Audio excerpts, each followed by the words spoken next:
So now we have maybe 10 more minutes or more if you have some questions.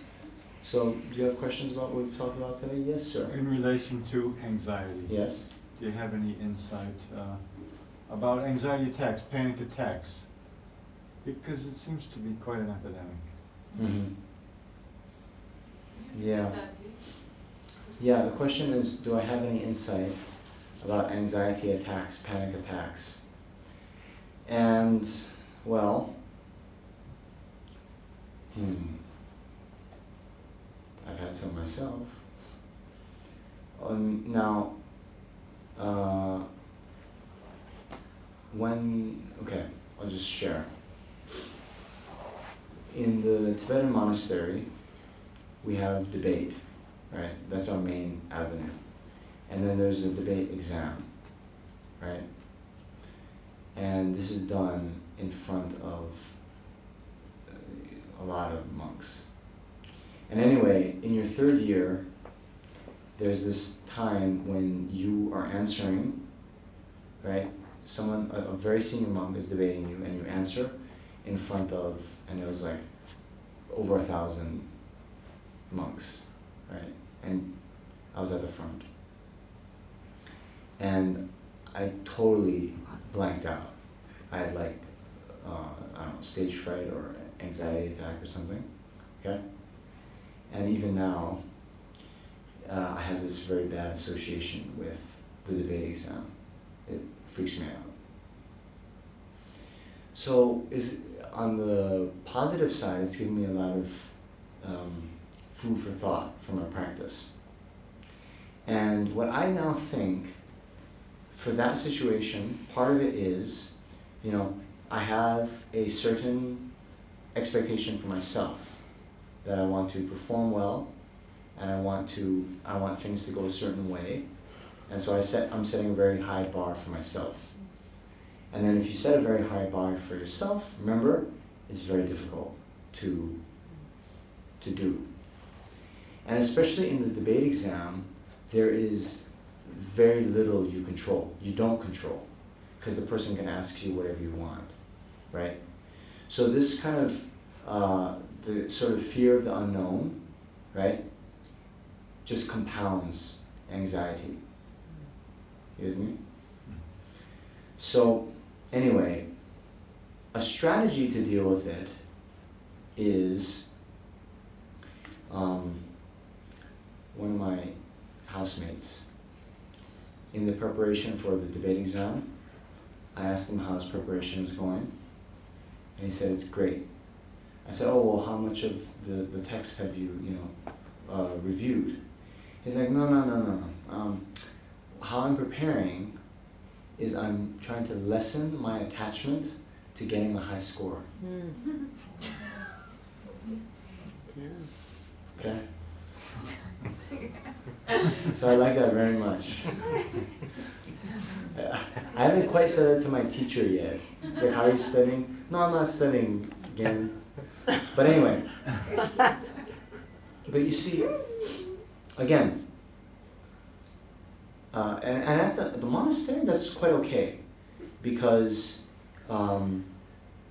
it's like this. Of course, we do study, right? But when it goes poorly, I mean, if you have studied, you might just be like in the middle of the pack. You don't have to go gun for number one, right? And so, again, coming to grips with the worst case scenario, okay, worst case, I'll be like, middle of the pack. And then what? They're not going to kick me out. They're not going to, some people might criticize me, but we talked earlier about how to think differently about criticism. That's okay, And then, so that's one. The second thing is that I've done, that with some level of success, is then, just thinking about it like a movie, right? Or a dream, something like not quite real, right? And this can be a nice strategy for life in general, right? Think of your life like a movie, right? And you're playing this role of that person at the exam who aces it, or that person in the party who then like talks to all the strangers and have them love him or her. Yeah? Or the, right? So there's a similar technique that we do once we start talking about the Vajrayana teachings, but I'm not going to talk about that now. But the point is, we can use, I don't know, there's a statement in the 37 Practices of Bodhisattvas by Tokmei Zangpo that all of the suffering is like the child's death in a dream. To view the illusory appearances as real, how exhausting. So when unfavorable conditions appear, to view them as an illusion is the practice of a bodhisattva. Okay? So we have a tendency to exaggerate all these things that are so real and are so important. It's like, I'm going to now this real exam with real consequences and all this. And then it just makes the mind so tight, right? So instead of thinking of it like a dream or a movie, and then when you recognize the dream in the dream, you have a lot of control in the dream, right? Have you ever practiced lucid dreaming?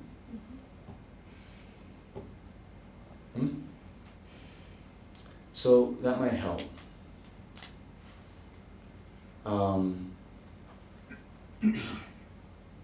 The other thing that I try to do, and this also works with social situations as well, is, we all have our coping mechanisms. I use humor, right? And whether it's like meeting someone new or even the exam, like a debate exam, I try to do something funny at the beginning. And then once the people watching, they laugh, then I feel more relaxed. That happen? And same thing goes for my teaching, because I'm actually very nervous up here.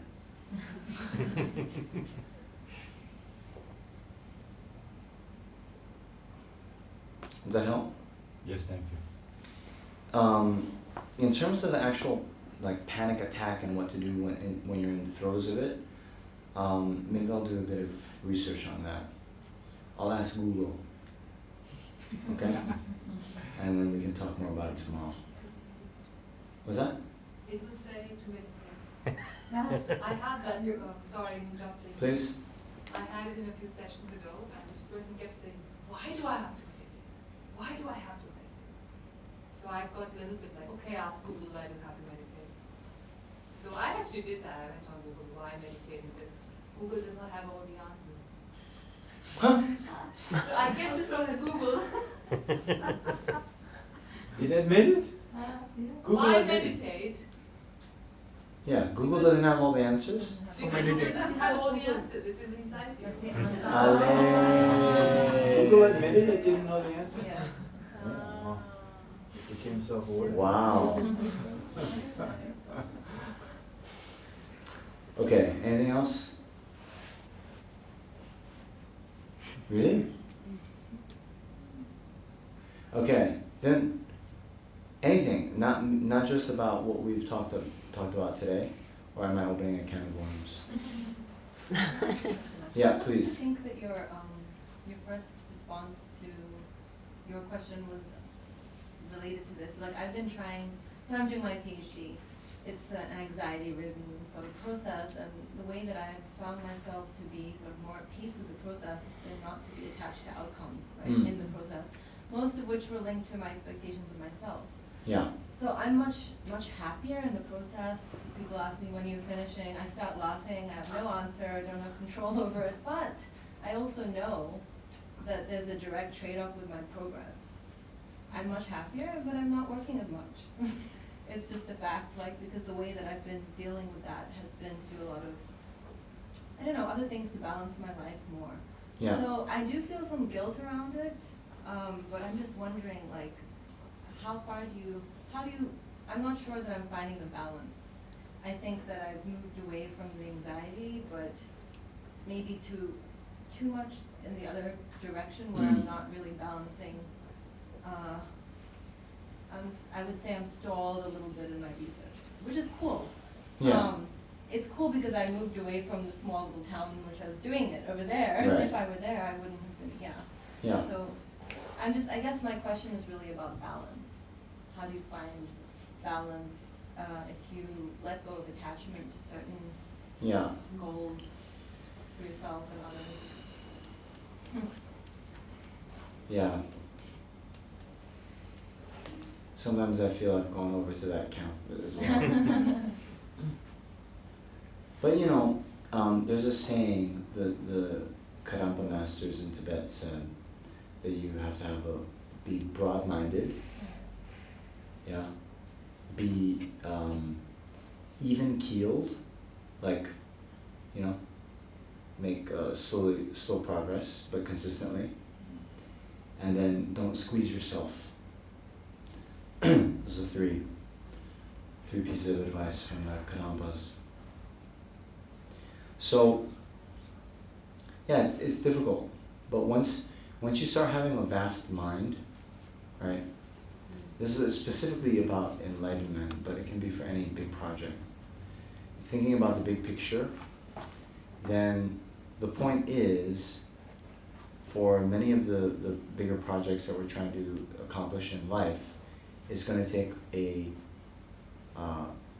consistent effort over a long period of time. So we really have to avoid burnout.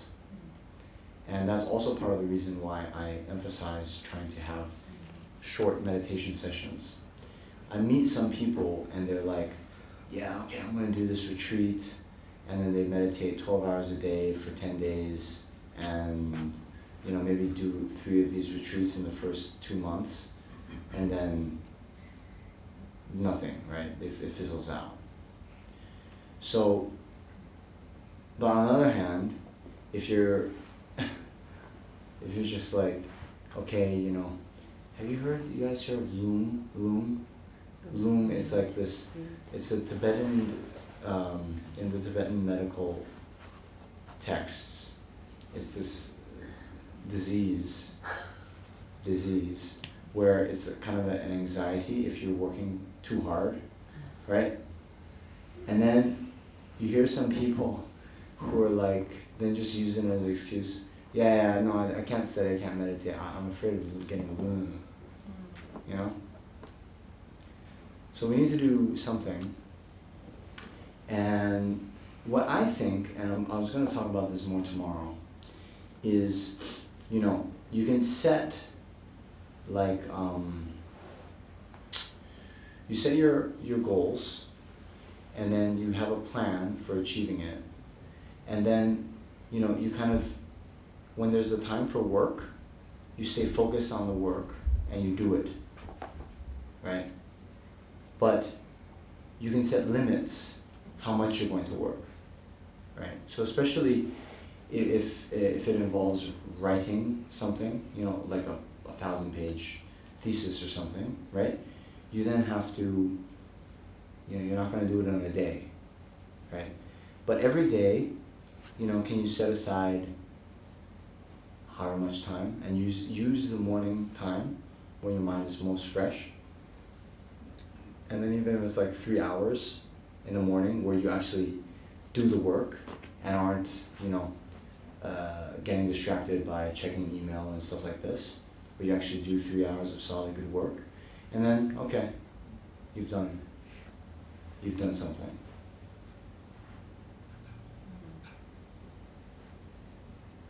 Yeah, no, I think it takes a while to, I think I definitely hit the burnout where I used to work 10 to 14 hours a day for 3 years. Yeah. So then now it's like, even the 3 hours it's a psychological thing where you don't want to get back to that tendency to over. Right. So I know, I think that there is, put it? Yeah, fear of going back to the habit which took a long time to break. Right. So, But you know, part of the thing too is prioritization, right? And doing the things that are really important. And as in, you know, also to not do the things that Yeah. aren't adding value. Because there's a saying that actually, you know, busyness, when people say I'm busy, what that actually shows is a lack of prioritization, right? And yeah, learning, sometimes it's not about just deciding what to do, but deciding what you're not going to do. yeah, right. And that's actually maybe more important for some of us, is learning which projects or which activities or so forth we don't do. And then if we get that right, then that frees up time to do what's high value and what we are inspired with and what's meaningful to us. There's one about prioritization in life. I came across this article about some advice that Warren Buffett gave. You know Warren Buffett? He said to someone, okay, you can maybe try this at home. But he said to someone like, okay, put your 20 priorities in life, like 20 things you want to accomplish in this life, and you make that a list. Okay? Okay, just maybe, we don't have time to do it now, but just understand, right? And he said, now, of that 20, choose the top 5.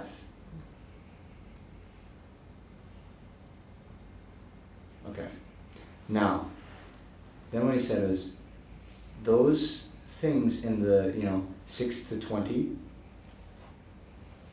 don't do those things.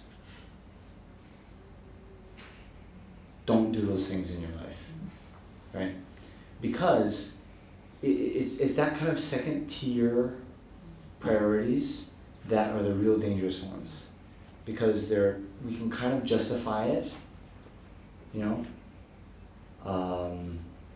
but they'll just end up taking up so much time. Anyway, I thought that was good advice. From the Sage of Omaha. You know what, that's what it's called? It's called The Oracle of Omaha. Oracle of Omaha. Oh my God.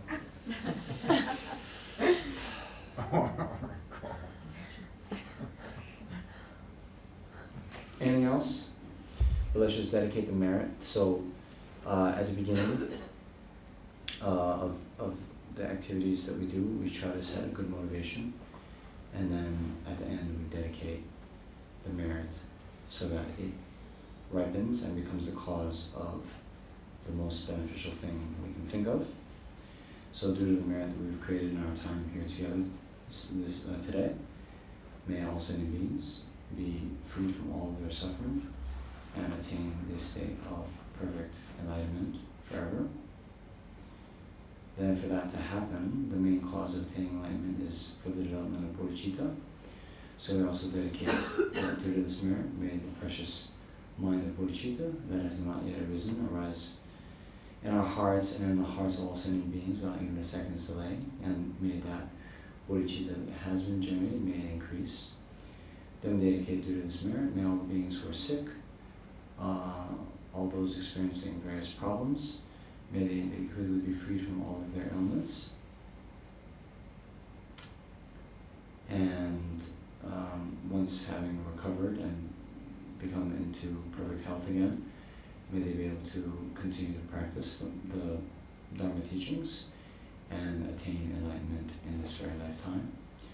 Then we dedicate for the success of all the projects and centers designed to promote and preserve the Dharma teachings, particularly here at Tushita Meditation Center in Delhi, the Maitreya projects in Kushinagar and Bodhgaya, and all the other centers and projects that are promoting and preserving the Dharma, May they have all their obstacles removed and receive every single required condition such that they may be successful in all of their activities to benefit the teachings of Buddha and sentient beings. Then may there also, unto this merit, be no natural disasters, famine, drought, terrorist attacks, war, disease, or any undesirable thing in this or any world system from now until the end of samsara. Okay. And yeah, maybe for the long lives of the spiritual friends, particularly His Holiness Dalai Lama, Lama Zopa Rinpoche, and may all their holy wishes be fulfilled immediately. And especially for Tushita hosting the Dalai Lama in Delhi on December 11th. Mark your calendars.